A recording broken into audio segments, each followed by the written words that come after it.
What's up, movie maniacs? Back with another one. And I am trying to get back on my Monday, Wednesday, Friday schedule. Yeah, I couldn't help myself yesterday. I had to do an emergency rant video because I was so fired up after watching Twisters. I was like, I got to get this out. I need some therapy and I need to talk it out. So, yeah, if you're still with me, then you made it through that video yesterday. If you chose to watch it, it was a little rough. It was a little brutal. I did not hold back. But yeah, I've got a bunch of movies to talk about and three new additions to the collection. But before we get into all that, remember on Monday I had gotten this Platoon Blu-ray and I was all pissed off because some idiot had written their name on the disc in magic marker. Well, check it out. I was able to get the name off. Yeah, the rubbing alcohol was not doing the job. I mean, literally, I sat there for like 45 minutes and it would not come off. So I busted out the Zippo lighter fluid. I figured, what the heck, it's worth a shot. And that actually worked. Took the name right off and it left the artwork here undamaged.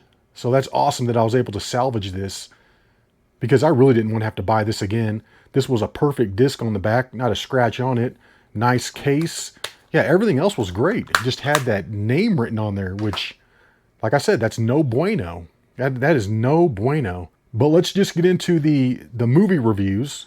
And I've got a few, and I've got some more ranting to do, to be honest. I might have to give a trigger warning on this. So just be warned, be prepared, because I got some stuff to say.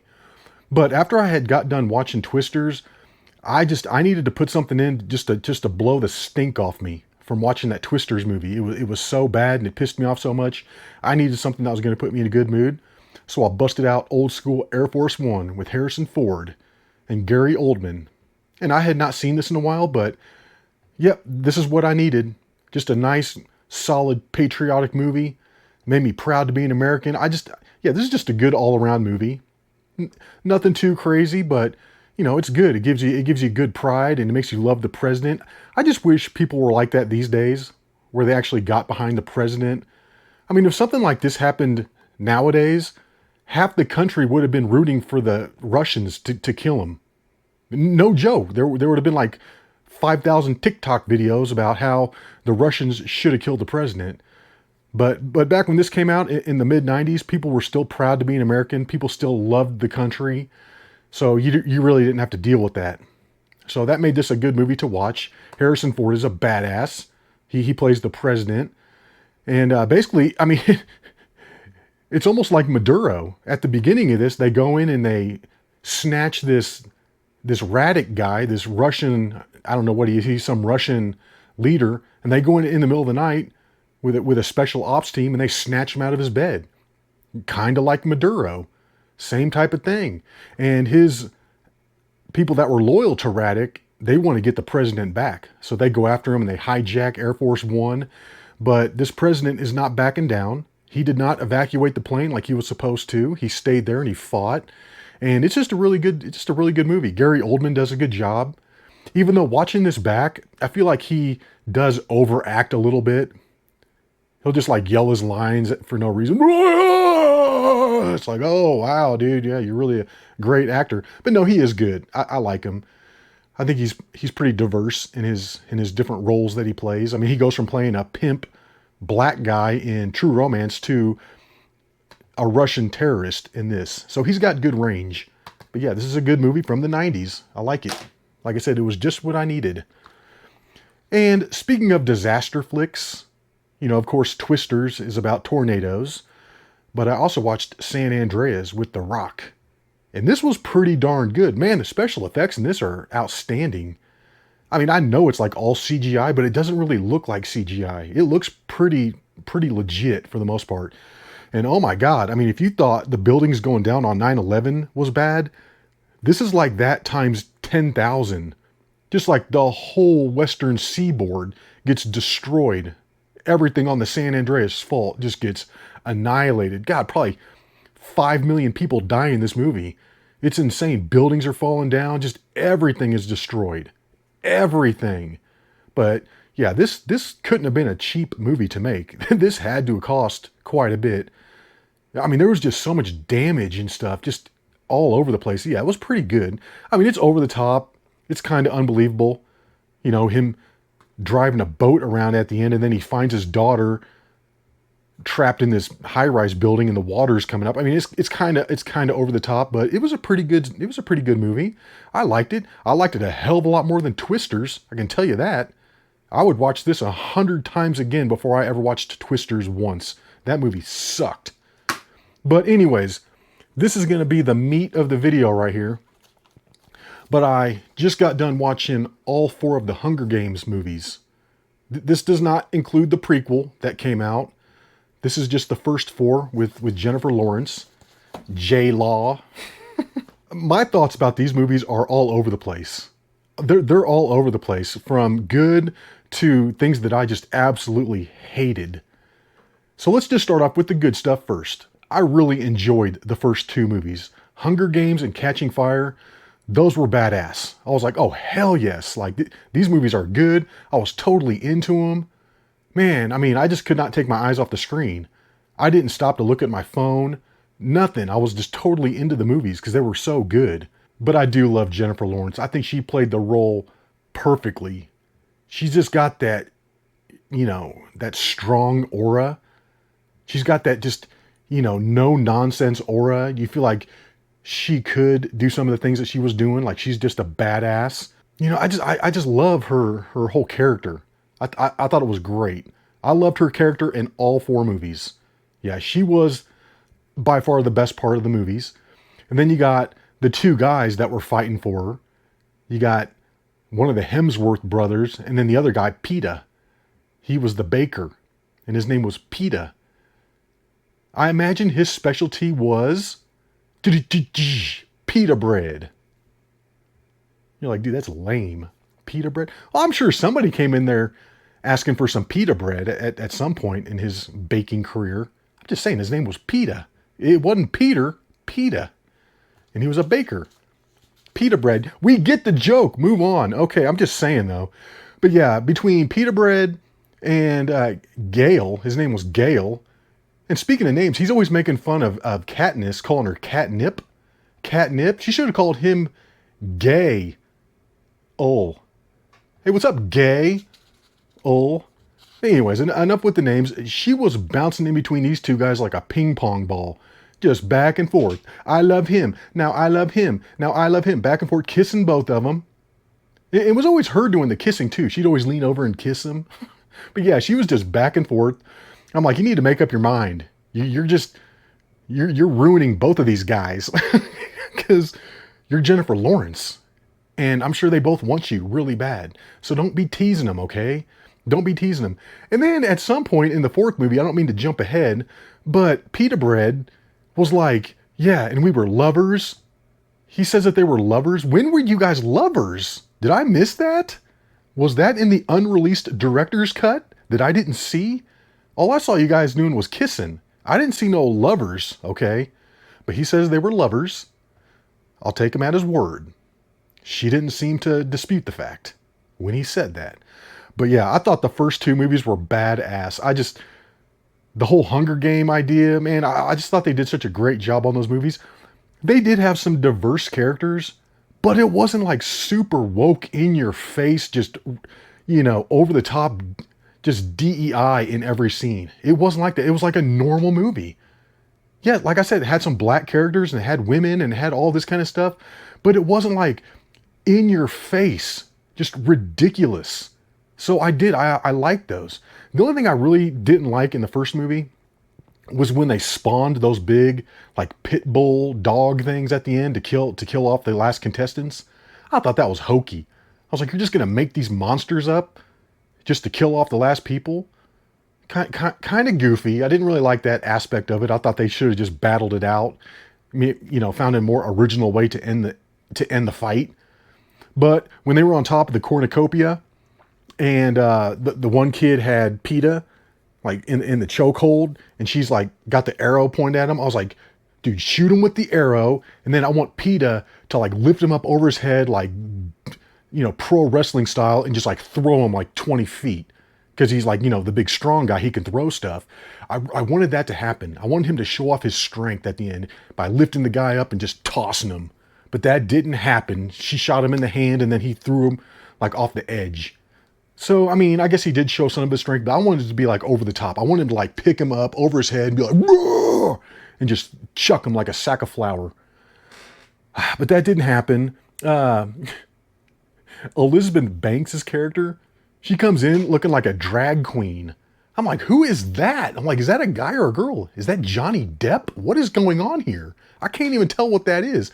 Looking like a total clown with all the makeup and the hair and everything. But that was Elizabeth Banks. She was the announcer from the Pitch Perfect movies. So she was pretty good. And then, of course, they had to introduce Woody Harrelson because he was one of the guys that had already survived the Hunger Games. And he was now a mentor. And I'm like, oh man, Woody Harrelson again? Like, this dude is in everything. So when he first came, into the movie, I was like, I wasn't that excited, but I think he really did a good job with his character. Halfway through the first one, I was loving him. I was like, okay, he's doing a good job. Woody Harrelson's, he's killing it. But yeah, part 2, pretty much as good as part 1. I really liked it because you could just tell where it was going. Like she was catching the fire. Man, she was getting, her momentum going. And you could tell she was a force and people were getting behind her and stuff like that. So yeah, part 2 was awesome. And I could see where they were going with the movie. Like, dude, she's going to lead a rebellion. They're going to take down President Snow, and all the slaves are going to be free. So I was like, oh, this is cool. I want to see how they're going to execute this idea. Cause you could see where, like I said, you could see where it was going. She was getting the rebellion going. Everybody was getting behind her because she was so inspirational. I mean, just beautiful, strong, cunning. She kept winning the Hunger Games. Everybody loved her. So yeah, I could see totally why she was the icon for the rebellion. But then I put in Mockingjay parts 1 and 2, and man, I'm telling you, the thing went straight off a cliff. Just total woke garbage in the last 2 movies. They were hard to get through because they were just so woke, so many DEI characters, and just women running everything. Like, you can totally tell that franchise was made for women. It was all about women. The Madame President, who was Julianne Moore, God, dude, as soon as she came on, I was like, oh, fuck. For real? Julianne Moore is the president? She looks like fucking Skeletor. So old and crusty looking with her cheeks all sunk in. Dude, she was gross looking. I couldn't stand her. I was so happy at the very end what happened with her. I was like, oh, dude, like, you knew it was going to happen. That was the one thing about these movies, is they were kind of predictable, especially in those key scenes. Like, you could totally tell. Because I remember when I watched the very first one, the first time, I knew she was going to shoot that apple out of the pig's mouth. Like, you could see that coming a mile away. I was like, she's going to shoot that apple out because nobody's paying attention to her. Same thing with the very end when they were going to execute President Snow. Like, you totally knew what was going to happen, but they still played the scene so well. Dude, she's got that bow and arrow, and then her eyes go up and the bow and arrow goes up. You're like, oh yeah, dude. Fuck yeah. So the end was cool, but man, it was so woke. And there was just so much feminism and girl power in the last 2. It was nauseating. Julianne Moore playing Madame President. I hope we never get a female president. And then they go meeting with the other district leaders. All women. All fucking women. Every single one of them. And then the lieutenant in the military, another woman. Dude, there wasn't a guy running shit. Except for the one guy that was in the military that was pretty high up. And of course, he was a black guy. But I did like him, though. I did like his character. He was pretty cool. But yeah, just women everywhere. The leader of the film crew was a woman who looked like an absolute deranged lunatic. Half of her fucking head was shaved with this shitty looking tattoo that went all the way up her arm, up her neck, and on the side of her head. No wonder why all these girls are getting their necks and faces and shit tattooed, is because that's what they see when they go to the movies. And we all know how women are. They're easily influenced. They're emotional. Whatever they see as like, what's the in thing right now, that's what they're going to go do. That's why they shouldn't be allowed to vote. because they vote with their emotions instead of like with their brains. They're so easy to manipulate. My God, yeah, this chick looked like a lunatic with this tattoo on her side of her shaved ass head, and she was like in charge of the film crew. Because basically what happened is that the thing just turned into like a propaganda war. You got the Capitol making videos, and they were using PETA. They had him captured. They were using him for their side of the propaganda, and then the rebellion was using Katniss. There was always this film crew that went along, and of course the leader of it was this woman, like I said, with this fucking. She looked like a retard. Like, who would look at that and think that that's cool? Oh, young girls. But yeah, it was pretty stupid looking. And then, of course, the guys that were under her, they were just as gay looking. The one guy had like 15 piercings in his face.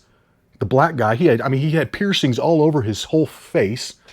The other one that had his tongue cut out, he had his fingernails painted, and he had a man bun. I'm like, where are they finding these people? This movie is made for women. This is like a leftard's wet dream to watch this movie.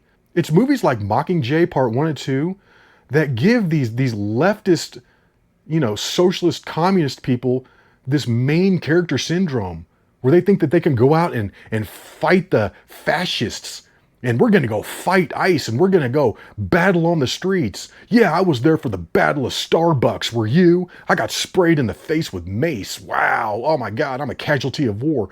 Fuck, dude. It's no joke. It's movies like this that give these people the idea to go do dumb shit on the streets. Ah, man, it was so nauseating. Like I said, it was hard to get through the movies just because of the stupid characters that were in there. At one point, they find this one lady who had like all this cosmetic surgery to look like a cat. She had tattoos all over her face, and she had like whiskers sticking out, like for real, not like a mask. Like she had like surgical implants of whiskers, and her cheekbones were all up, and to look like a cat.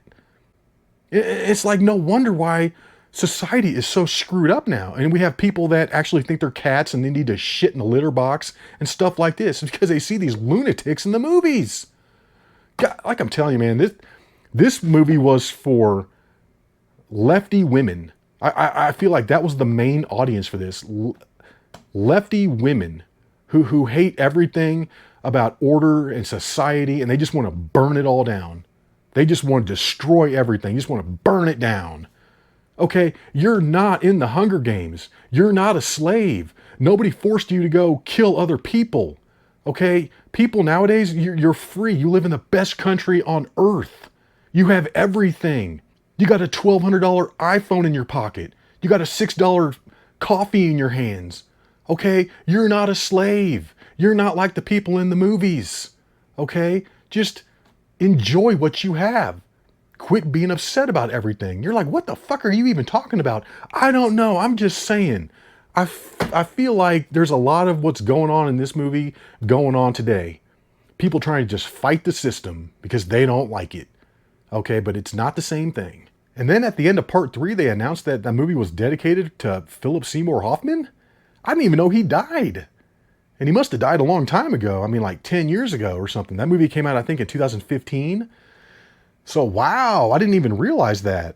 So, man, I mean, I think that's when I was not into movies, so I probably wasn't paying attention. But yeah, I did not know that he was dead.